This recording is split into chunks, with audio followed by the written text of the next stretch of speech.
welcome to One Degree Shifts. I'm your host, Pascal Tremblay. I'm the co-founder of Nectar. We're a psychedelic support ecosystem. And today we're talking about something that is very interesting and also very useful to talk about, which is how do we meet the moment after a ceremony or a journey in a productive way, in an efficient way, in a beautiful way, and in a sacred way so that we can get the full potential of our psychedelic experiences. Today we're talking to Isabel Santis. She's a friend and a guide at Nectar and the director of integration at Beckley Retreats. Hi, Isabel. Hi, Pascal. Great to see you. Likewise. Thanks for being here. And today we're talking about meeting the moment and honoring the moment after a journey. I'd love to hear from you as someone who works with people individually and also works at a retreat, and obviously someone who's had her own experiences. What's your story around that? Why do you think that's so important? For most of us, when we go through a psychedelic journey, the experience brings out so much. And there's so much that happens during the journey that it needs to be honored. It needs to be seen and honored as the gift that it is. And one of the things that happens is that we sometimes get caught up on one particular thing. We get so busy with making decisions or getting into the talking about the experience that it loses its sacred. And I feel that the moment afterwards should be one more of internal self-reflection and to take in what happened in a sacred way, to distill the gems of wisdom that come out of it, but hold it in a really tender, loving, and intentional way so that it doesn't lose its magic and its potency. And there's a lot that goes into the experience itself, and it opens up a whole lot of different things. And there's a lot to hold, a lot to process, a lot of everything. And probably we're at a retreat or at home or with someone holding space for us. And the bigness of it, I think, might get in the way of maybe approaching it in a more gentler way, a bit of a slower way. And I think that relationship to that moment, I think, speaks a lot to our societal norms around speed and bigness and quick. We want everything quick these days. However, I think what you're saying is that there's an invitation to meeting that moment in a maybe counterintuitive way of maybe taking more of your time with it, approaching it more with grace and gentleness, and approaching it as well from a longer term perspective. What are some typical challenges or mistakes that people are making in the way that they meet their moment after a ceremony? I think one of the challenges can be to, in a way, own it for a moment and keep it like this beautiful, precious thing and not dissipate its power by sharing it with the whole world. It's very tempting to do that. But I feel that as we recount the experience over and over again, and we inevitably collapse it into the high points, and that has a tendency to just erase all the other nuance and all of the other more delicate information that was part of the journey. I feel that psychedelic experiences are like holograms. They have layers and layers and layers of meaning. And if you look at them from a different point of view, they give you even different information. And at different points in your life, they have the opportunity to guide you or give you a point of reference from a completely different vantage point than previously. But as soon as we talk about something and we assign meaning to it, the experience collapses into and crystallizes into one particular thing. So we are losing the opportunity to be soft with it, to be gentle and open with that part of the process where we allow it to, all the seeds that were planted, to fall on fertile ground so they can grow and eventually bear fruit. Yeah. So would you say like one of the most common mistakes is trying to make sense of it too quickly then?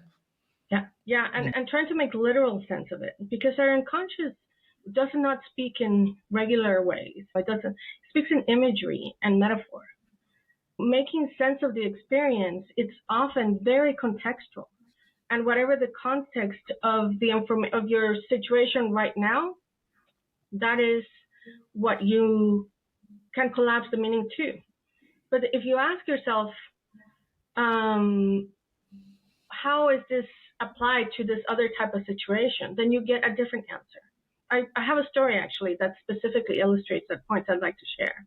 Recently, during a journey, I had this vision of a wolf caught in one of those man traps, those horrible traps.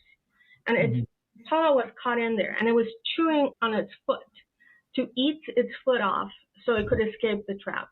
And it looked like it had been there forever, doing this over and over again. And this bird comes over, and the bird says to the wolf, the chain of the trap is broken. You can just walk away. And the wolf goes, leave me alone. I know what I'm doing. I have my own way of doing this, and continues on chewing his arm.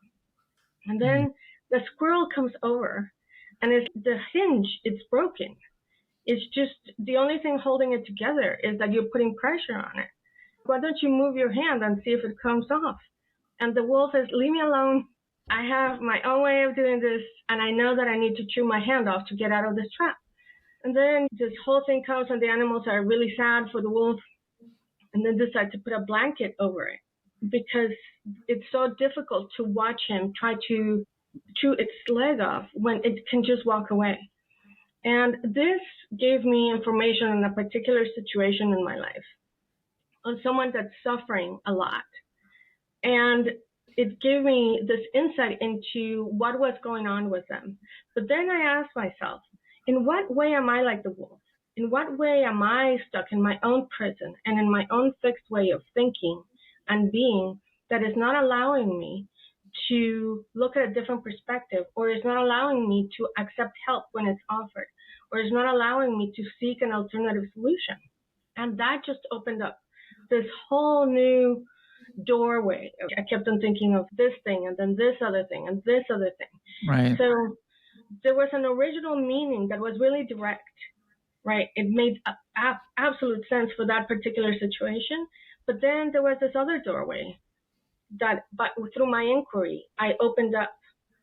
So I looked at it from a different point of view and came up with just so much more than I would have originally if I had just decided this is about this person and what they're going through.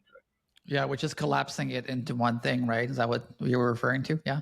Yeah. Yeah, and so that inquiry is a portal maker almost of, and meeting that moment with that approach of curiosity and playfulness with it, from what I'm understanding, is really about doing that, reflecting, taking the time to sit with things, not making conclusions too quickly, honoring the sacredness of the medicine and the way that it does work in terms of time and space, and the messages and the archetypes that it does communicate with is not always like getting a report from your boss or whatever that details everything in one sort of document. There's a lot more that goes into it. And so what have you seen in your personal experience working with Beckley in terms of how people relate to the experience after, in terms of time? Do you think there's a big rush to get it done and integrate in the next week and find the conclusions that make sense? Do you think that's just a shortcut and it's an antidote for integration in a very busy world where I don't have time to spend 3 months integrating, so I'm going to rush into it? Do you think there's something there about that? I see this more in my private practice. I see a lot of people come to me after they have had a journey where they did not receive support for integration, or the support that they received was not adequate enough for the depth of processing that they want to go through. And I find that what happens for folks is that in this rush to meaning making, which is a very human thing, we are meaning making animals. That is how we make sense of our world. A lot of it is lost. And there's this sense of loss, actually. For a lot of people, it just manifests somatically, the sense that they left something at the table, and there's this dissatisfaction oftentimes where they feel that somehow they missed something important, or that there was something more that they should have understood, and they're trying to recapture that experience. And oftentimes that is possible. You can go back to the journey and reimagine it and re-inhabit it again and bring it back up in your body so that you can remember what happened and what is it that you need to know. Yeah, and you mentioned this earlier around staying connected to the sacredness of the experience. And I'm wondering, based on what you just shared now, what you think about the potentiality of people relating to their experience in the way that they do. You think there's a lack of trust of the inner intelligence or the spirit body or spirit intelligence in the way that it works because we're so disconnected from that? I do think so. I think a lot of the preparation for journeys is focused on logistics and it's focused on tactical stuff, and less focus is placed on preparing the psyche for the psychedelic journey, which means being able to hold the big emotions and be present with yourself and not abandon yourself, not run away from the experience. And how do you deal with this big monster that just shows up and won't let you through? How to effectively work with those imagery can be it requires training. Here's the thing about psychedelics. There's hundreds of different ways of engaging and achieving expanded states of consciousness, right? There's through meditation, through yoga, through fasting, not drinking, all kinds of different ways. All of those things require training, require dedication, require attention, require that you slowly build your capacity to deal with whatever will come up whenever you encounter it. With psychedelics, we don't have any of that training done in advance, because the way especially that it's being done right now is people go to a retreat and they have this experience, and whatever shows up can be a really big thing that their psyche is not necessarily prepared to deal with. It is possibly prepared to deal with at some level, but not with the fullness that they would be able to deal with it if they were more prepared. So in a way, I feel that this rush to and seeking of the experience itself, rather than the integration and preparation and the development of the practices to really deepen with your understanding so you can get the most out of the experience, is sorely lacking in the way that most people are approaching this work. Yeah, well said. And I think there's something to be said as well about the process and the timeline and the approach to it, but also setting expectations that the feelings you're having during that ceremony or journey is not permanent. And that once you get back into real life is when the stuff's going to come up, and that's where the real work begins. And so do you think meeting the moment in the right way is also having the right expectations of what this is, but what also this isn't? And I think that a lot of people don't talk enough about that. And a lot of people don't want to talk about that. They want to maintain the belief that all they need to do is have this experience and their life is going to be magically changed. And wait, Isabel, are you saying from one journey it's not going to fix all of my problems forever? I'm really disappointed to hear that. Yeah, but sometimes that happens. People have that expectation and they're really disappointed when it doesn't. And what I have found that psychedelics change is attitudes, beliefs, and perspectives. Those three things. And those three things can be changed permanently, because once you see something or understand something, you really can't unsee it. It takes a lot of mental gymnastics to go back into an old way of being when you have seen the curtain has been parted. But other things like expansiveness and creativity and all of these physiological changes in your body that happen as a result of the chemicals that are part of these plant allies will dissipate, and not being prepared for that can lead to a great deal of disappointment. Yeah, which speaks to the importance of integration and the process of landing those things in a more embodied way. And you talked about this earlier, which I really was allowing yourself to record as much as you can from the journey when you're going through the journey, to then reflect on that after you leave the experience. You can go back to that state by reading, by listening to yourself. I've had people journal my experience when it was like 12 pages of full pages. I kept talking and talking. So that was interesting for the person writing, but also for me, I have this in my journal now, and I can go back to that ceremony whenever I want and reflect. Even 6 years later, I can go back and feel it again and reflect on the changes that's happened since then. Tell us more about recording and how is that helpful to meet the moment well? I think it's really important because psychedelics, like I said, give you so much information on different in different ways. And one way that often surprises people is so much somatic information. And I have this theory, which I haven't studied it in depth, but I have this theory that this particular sense that humans have is called interoception, which is the capacity to know where your body is and understand what you're feeling and feel things in your body. All that is connected to intuition. And that oftentimes the things that we're feeling in our bodies give us information that is not verbal or visual. And developing the capacity to understand the language of your body and what it's trying to tell you can be a great way to make sense of an experience. So I highly encourage people to record the physical sensations that they are feeling or they have felt in a particular moment. So I created some worksheets for folks that ask you to describe a particular vignette in your journey, not the whole story. Sometimes there's a particular vignette and you'd record what that vignette was. And then before you even tell me a story, I would like to know, what is it that you felt? What were the emotions that were present? Where in your body did you feel that?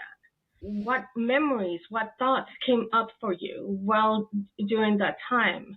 Are there any associations, any flashes, any colors, any textures? So really embodying the experience in a way that can make it really visceral. Because when you remember those things, then it feels it's like a 3D as opposed to a 2D approach, right? Yeah. When you just tell me the story, I can try to imagine it. But if you're telling me the emotions and everything else, it just adds richness. It's like reading a novel versus a report of an experience. Yeah, it's beautiful. And I love the relationship to colors and the different senses that sometimes feel unseen and unheard, but there's such primal elements of our existence that, like, on the other flip side of the coin is for preparation is bringing different items of different colors or things that remind you of a memory and things like that, so that you can approach the experience from less of a brain level and more of a full spectrum level, which is, I think, what you're sharing here. And what are ways that we talked about time earlier and meeting the moment, and we're talking about going back into the experience. How can people take an awareness and a relationship to the moment in terms of taking advantage of the window after a journey, because it's such a powerful time of malleability and awareness and attunement and post-retreat glow, whatever you want to call it. It's a very potent time for integration. You talked about this earlier around giving it time and giving it space. Are you advocating for more of an intuitive kind of just calming yourself and being in nature type of approach? Or do you recommend meeting that moment in a more strategic way, like maybe cataloging different things? What's your general recommendation for that time? I like it both at the same time. I think that there's humans have tremendous capacity to do multiple things at once. And I encourage people to do this internal processing and really settling in, allowing the experience to settle in before you talk too much about it. And at the same time, investigate and bring curiosity to their habits. What is the internal narratives that you tell yourself that during your journey you realize are destructive? What habitual patterns of behavior have you identified that no longer serve you? And that's what, when people talk about the default mode network, that's what they mean. The habits of mind, the habits of doing, that we just go from trigger to action without even thinking about it. They're just automatic processes. So what are those habits that no longer serve you? And do you want, now that you know that they don't serve you, do you want to keep them? And if you decide you don't want to keep them, what do you want instead? And once you realize what you want instead is, how do you cultivate them? And then you practice. Because the thing about psychedelics is that unless you actually make changes in your life and implement these changes that you want to see, they're not gonna just manifest. It's just like your New Year's resolutions. If you decide you want to lose 20 pounds, but never go to the gym, chances are you're not going to do that. It's about the implementation. Yeah, and you're touching on something that's really important. I really want to touch on this because I also think it's very important. is the assumption that it doesn't take anything to make the changes stick.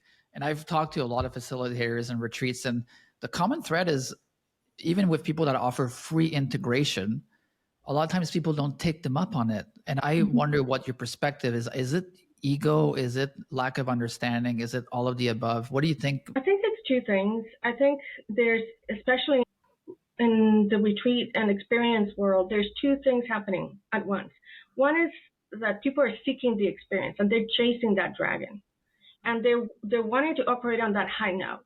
When after you come back from the retreat, there's all of these amazing chemicals surging through your body, and there's in Gouldon, it's a scientist that has been researching this, and psychedelics open up this period of between 2 and 4 weeks that is called a critical period, where it's an enormous amount for productivity and self-examination and fluidity and all kinds of wonderful things, but it's a temporary thing that happens.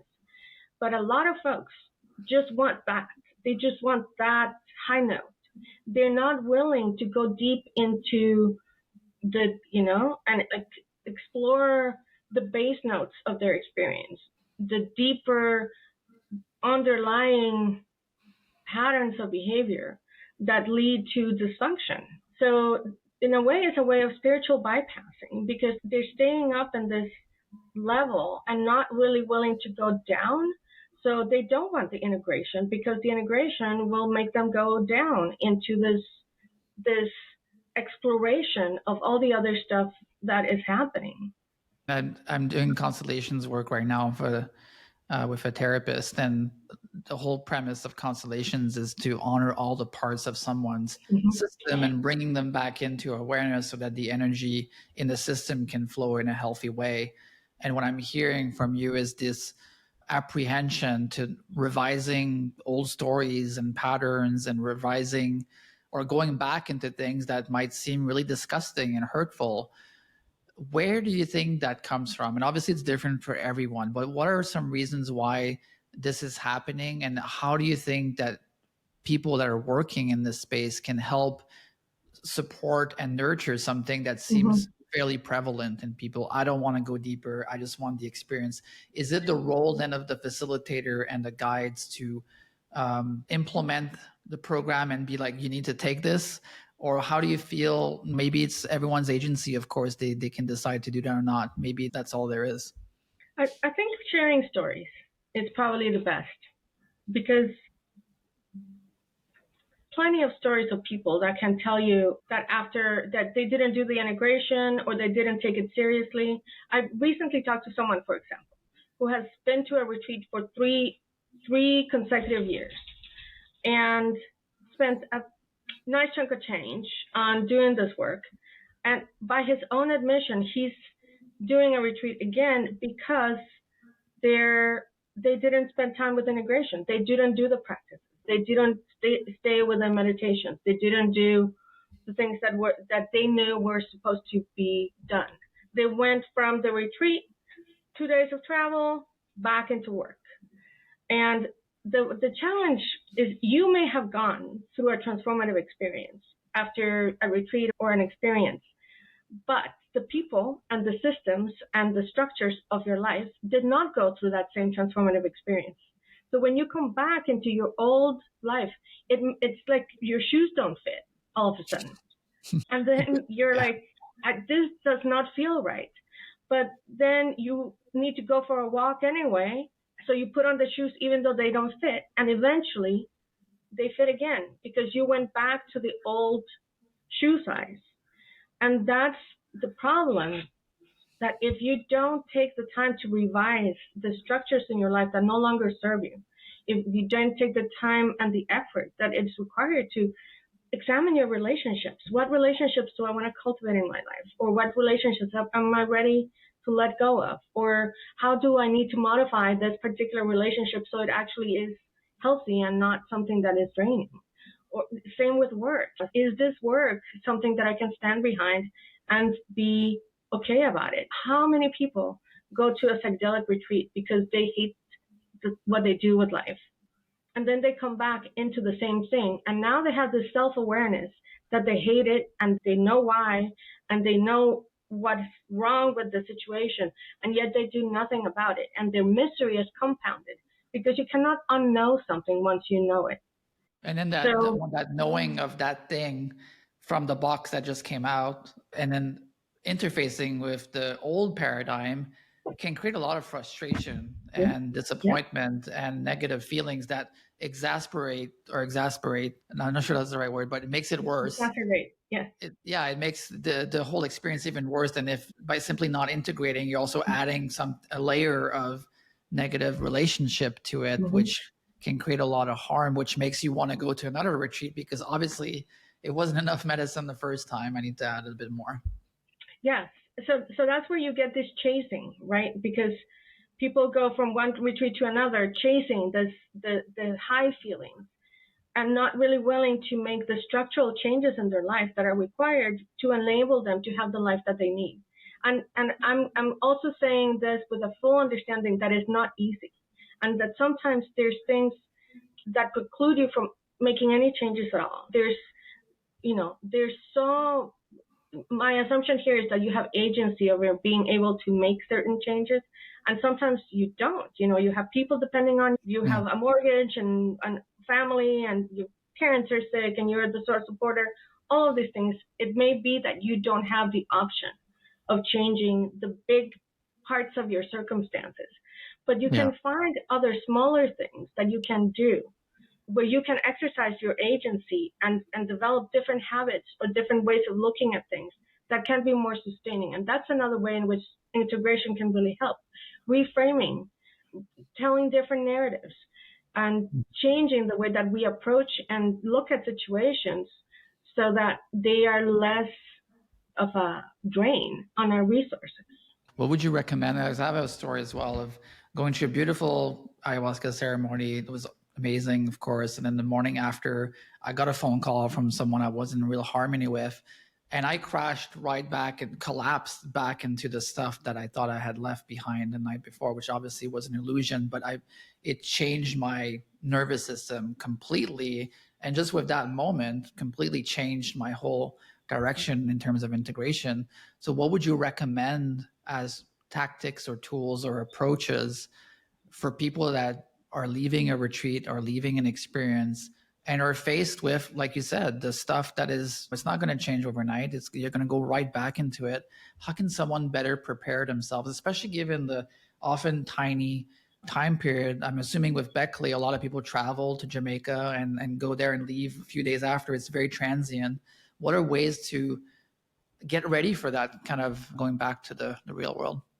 One thing that I try to help people do as part of the preparation process is to prepare what I call a soft landing. So when they come back, there's less of the stressors of everyday life impinging upon their capacity to be in a less stressed out and more easeful space. That is often impossible especially if people are traveling from overseas. As soon as you get to the airport and there's flight delays and you missed your flights or they lost your luggage, or airports are perfect for coming back to real life. I've talked about a chaotic place. Yeah. So I've prepared a number of different resources for folks to help out with that. One of the things that is really useful in stressful situations right after ceremony is going back to the music. If you have a soundtrack, or if you can prepare a soundtrack or find one of the millions of soundtracks of medicine music that exist on the internet, have that loaded on your phone so that when you are in this stressful situation, you can just create this tiny little bubble where you can go deep again into your process. Just make sure that you set an alarm, because I've had people miss their flights. We're in the bubble. So just make sure you set up an alarm so you make sure not to miss your gate. That's great advice. Yeah, we have a playlist called Every Day is a Ceremony. It's got 1,500 medicine-inspired songs. So if you want to get lost at the airport, that's the playlist to do it with. But it's a portable ceremony. That's why I love music so much. Yeah, music can transport us. And medicine music in particular is so attuned. Especially when you're still in the medicine. The medicine doesn't go away just because you're stopped the ceremony. Let's talk about that a little bit more. Like this idea of, okay, I had my journey and then like now it's separate. I just left the temple. I just left the Maloka. Now I'm back into real life. Let's talk a bit more about that, because there's an element of sacredness, I think, that gets lost in that moment. Let's talk more about that. If you think pure, oftentimes we talk about the spirit of the plants and merging into your heart. But I want to be even more practical. There's new research that is emerging that for 2 weeks to 4 weeks, there's this period of increased ability in your brain that is caused by the chemicals, means that for 2 weeks to 4 weeks, the chemicals are strong enough in your body that you're still having this expanded state. That means the spirit of the plant is still with you. You know, in shamanic terms, we talk about the spirit of things, and the intensity may be higher or lower, but the spirit remains. Just like when you love somebody, just because you're not with them, that doesn't mean that you've stopped loving them. Proximity means absolutely nothing. Once you've made contact with the spirit and they have become an integral part of your DNA and your makeup, because you have ingested them, they are with you, I think, forever. One way in which this is really obvious is you probably have heard of a lot of people that do 5-MeO DMT that do cannabis or some other psychedelic, and they're back in the 5-MeO experience. And it's sometimes really challenging because they're not expecting it. So this is one example in which the spirit remains. That experience, it gets re-triggered and we can relive it. Just think about, have you ever had the experience where you're thinking about something beautiful and all of a sudden someone tells you, why are you smiling? Yeah, I do. Yeah. So it's just like that. We can go back in our minds and remember and be so in the moment that we go back through that process. And in your body, all these chemicals, all these hormones and neurotransmitters don't know the difference between the previous experience that was real and the experience that you're having right now where you're just remembering. Yeah, there's moments in some key ceremonies, like my first ayahuasca ceremony, where I got taken around the globe, and there's a half a second in that journey that I can go back to, and it's very present. Same with my first 5-MeO experience, where it's still in my heart. It's still there. It's a flash, a flash of illumination that is a resource for me. Whenever I need support or remembrance, I can just tune into that. And it's very powerful. And you're right, it doesn't feel that much different than when I was in the experience. And is it really that different? Really, it's a state, and we can go back to it. Exactly. It is a change of state. There's ceremony moments that I cannot talk about without crying because the emotion is so powerful. And thinking about them often cultivates that emotion. So it keeps it fresh and alive in my being. It keeps it accessible. And I can go back to it and I can remember how it made me feel. We often cultivate negative things. Rumination is this going over a negative experience and the what ifs and all of that. But our brain has the capacity to do the positive focus and rehashing of a positive experience and have the completely opposite effect. Rather than depression and anxiety, you can have joy and euphoria come from just a memory if you cultivate it enough. Yeah, we don't talk enough about that. And it reminds me of my first ayahuasca ceremonies was with this group that there's many different ways to approach ceremony with ayahuasca, but their philosophy was to pile light on top of light. And so there was light in the ceremony. There was like positive music. There was a bit of dancing. There was a lot of positive mood that were part of their ceremonies. Whereas some other ceremonies, they work deep in the dark shadows. Everything is dark, and the ceremonialist will really sing the songs and bring the energies that will make you churn and go deep in the underbelly of your consciousness. And I think this idea of light on light as a way to heal and transform, I feel like it doesn't get spoken enough, I think, in the space where a lot of it is trauma-based, and that's all really beautiful. But I think that positive resourcing for integration is something that I'd love to talk more about, because I think it's very valuable, especially in a world where we're problem focused and we're stuck in our habits, and we go to ceremony because we want to heal, but oftentimes we don't bring out the positive enough because we're problem solvers. We talked about our linear intellectual mind earlier. I think that's part of it, is we're problem solving all the time. But what about feeling good and remembering that? Yeah, a big part of the work that I like to do is helping people cultivate joy and cultivate positive emotions.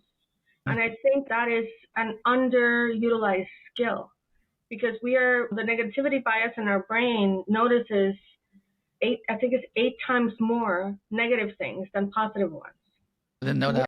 Yeah, We don't celebrate successes. We don't celebrate the things that we do good. We beat ourselves up when we do something wrong, and we don't stop thinking about it. And we're agonizing in bed at 3 a.m. over what I should have said or done or whatever. But we don't spend the same amount of energy on the positive. That is a habit that can be learned. It requires attention to the internal narratives, but it's a habit that we can learn. What would you recommend for people that are meeting the moment after a journey and trying to have a bit more of a positive line, if possible, if it's in their capacity or possibilities at the time? But how can someone leverage that, the positives, if there was any, or perception of positive elements from their ceremony, to bridge that into a more transformative integration process? I think that gratitude is perhaps one of the most powerful practices that you can do, that has compounding positive impacts on almost every area of your life. I don't know if you know the work of Kristin Neff. Self-compassion and gratitude are two of the most important things that you can do to increase the quality of your life. And she has all of these exercises and all these things that are easy to do but require discipline. But it can be just as simple as waking up in the morning and do eye gazing with yourself. Have you ever done the eye gazing exercises? Yes, it's one of the most powerful, especially with others and with yourself. And warning label, if you're in experience and you go to the toilet and look at yourself in the mirror, be ready for another trip by itself. So just be careful with that during a journey. Yeah. But eye gazing with yourself after the journey and just sending loving kindness to yourself just for a moment. And I like to do it when looking at different eyes, because different eyes have different personalities. I don't know if you've noticed, but your left eye is usually softer than your right eye. No, is it the other way around? One of them is softer and kinder, and the other one is more logical, and that relates to the hemispheres in our brain.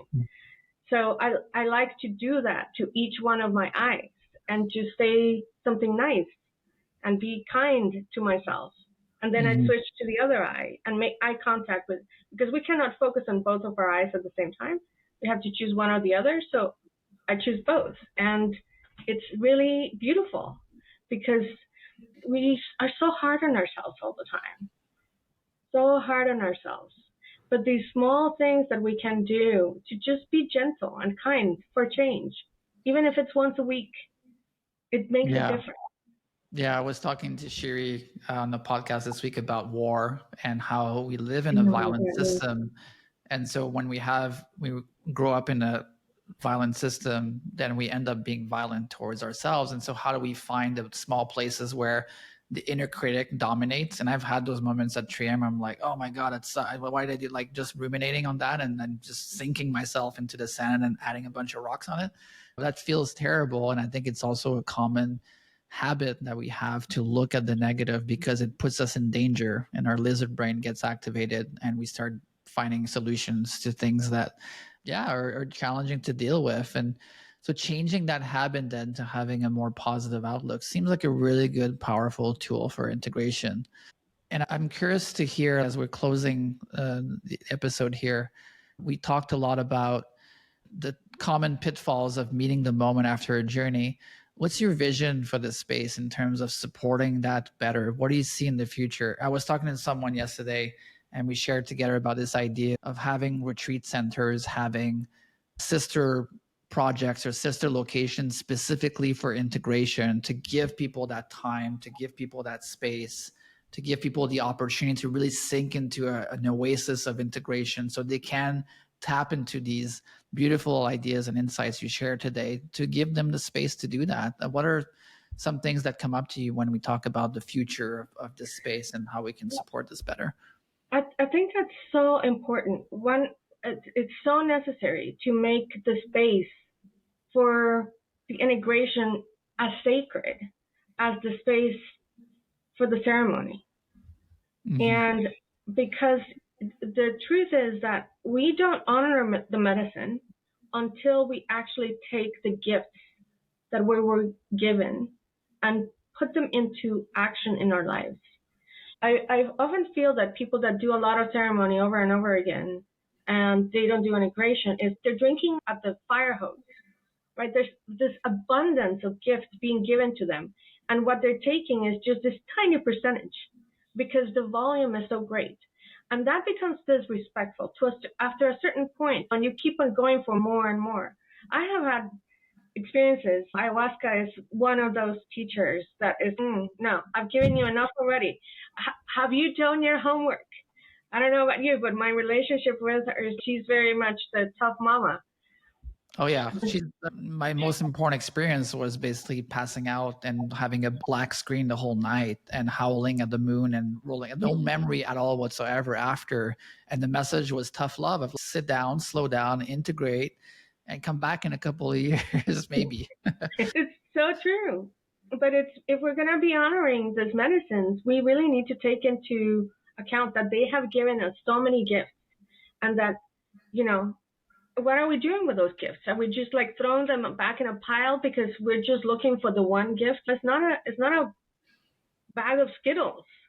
We don't get to pick and choose. The medicine gives us what we need, and if we're not willing to look at the things that we're given and actually take a look and say, okay, so this is hard and this is really challenging for me to accept about myself, but right. How I really need to take a look at it because it keeps on coming up and it keeps on sabotaging my life in this particular way.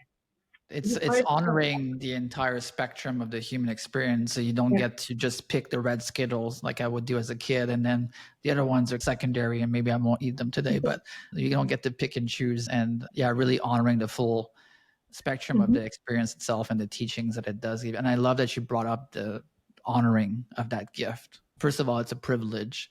And second of all, it's such a blessing that we're able to experience these things with these substances. And we talked a lot about plant medicines, but there's a lot of sacredness in the chemically derived ones as well. There's the intention of creating those medicines is in those medicines, at least from my perspective.